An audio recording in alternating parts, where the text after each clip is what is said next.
आप सभी को मेरा प्यार भरा नमस्कार। मैं स्वागत करती हूँ आप सभी का मेरे channel learn Hindi with miss Meenakshi. आज का हमारा टॉपिक है र के रूप। हमने हाफ लेटर्स जब सीखा था तब मैंने बोला था आपको कि र को मैं अलग से एक्सप्लेन करूंगी कि इसका जब हाफ लेटर होता है तो ये इसको कैसे लिखते हैं। जैसे फॉर एग्जाम्पल प है एंड देन हाफ र है और ये व है। तो आप देखेंगे यू कैन सी दैट र इज हाफ र इज इन द मिडल।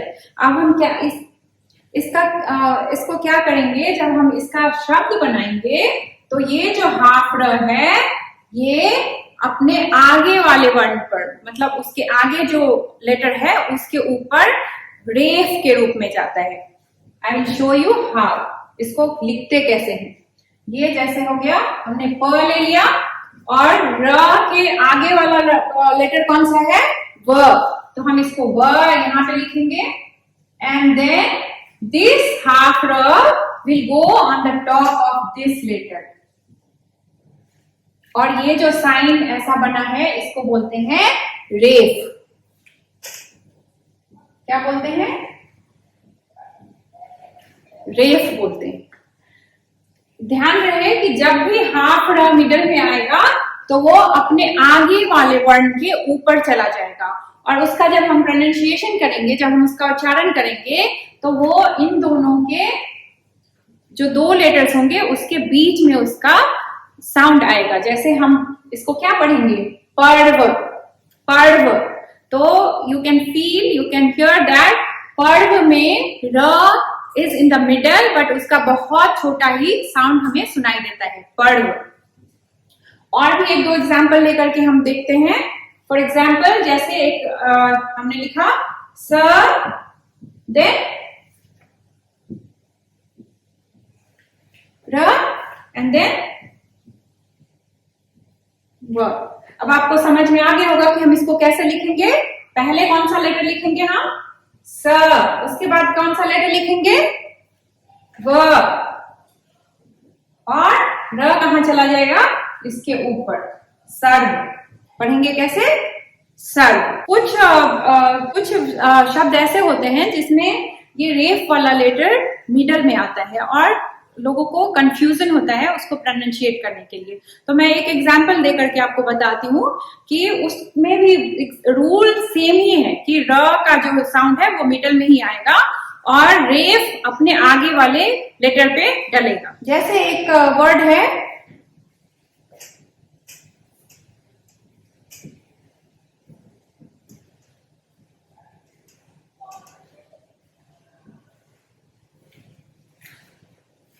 कार्यालय, कार्यालय, ऑफिस।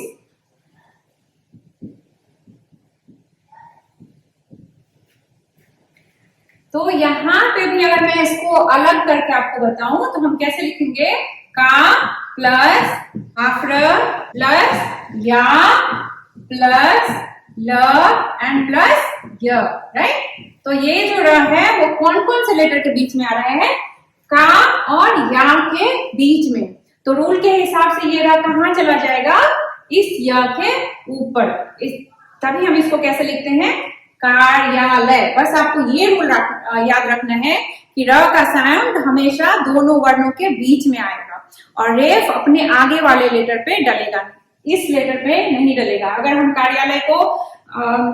कार्यालय ऐसा नहीं लिख करके ऐसा लिखते हैं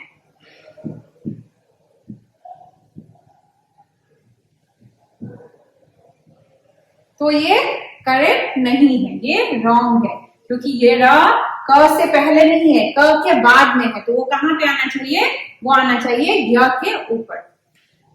अब एक और चीज है जो मैं आपको समझाना चाहती हूँ। र जब आधे लेटर के बाद आता है, मतलब र के पहले अगर कोई वर्ण है, कोई लेटर है, तो उस र का रूप भी बदल जाता है। मैं आपको जब शब्द के एग्जाम्पल्स दूंगी तब आपको और अच्छे से समझ में आएगा। यहाँ पे मैंने लिखा है हाफ प र का र। तो आप यहाँ पे क्या करेंगे, प पे थोड़ा ही स्ट्रेस करेंगे, राइट, थोड़ा सा ही रुकेंगे और कहाँ पे चले जाएंगे, र पे। तो इसको क्या, इस दोनों को टुगेदर हम पढ़ेंगे तो क्या पढ़ेंगे, प्र। क्या पढ़ेंगे, प्र। और ये क्या हो जाएगा, कार। तो हम इसको क्या लिखेंगे, अब ये जो र है वो जब उसके पहले कोई व्यंजन वर्ण आता है तो वो उसके नीचे एक लाइन की तरह डाला जाता है, इसको बोलते हैं पदेन। क्या बोलते हैं, पदेन। हम इसको अब कैसे लिखेंगे, ये प है, र यहां इसके नीचे आएगा एंड देन का एंड र, प्रकार। और ये जो लाइन है नीचे जो हमने डाला उसको क्या बोलेंगे, पदेन। पदेन। जब मैं आपको हलंत समझा रही थी तब मैंने आपको बोला था कि हलंत हमेशा इस डायरेक्शन में होगा, इस डायरेक्शन में डालेंगे तो वो कुछ और हो जाएगा। तो यहाँ पे हम देख रहे हैं कि जब हम इस डायरेक्शन में उस लाइन को डालते हैं तो वो क्या हो जाएगा, पदेन। वो र का रूप है, ये क्या है, पदेन है, और ये क्या है, हलंत है। तो हम हलंत का उपयोग कब करते हैं, हलंत को कब यूज करते हैं, जब किसी लेटर को हमें स्वर रहित दिखाना होता है। और पदेन का यूज कब करते हैं, जब हमें र का रूप दिखाना होता है, जब र के पहले वाला जो वर्ण है वो हाफ लेटर है। और कुछ एग्जांपल्स देख लेते हैं तब हमें और अच्छे से समझ में आएगा, जिसमें कि वो जो हाफ, जिसमें कि ये पदेन शब्द के बीच में आता है। एक वर्ड है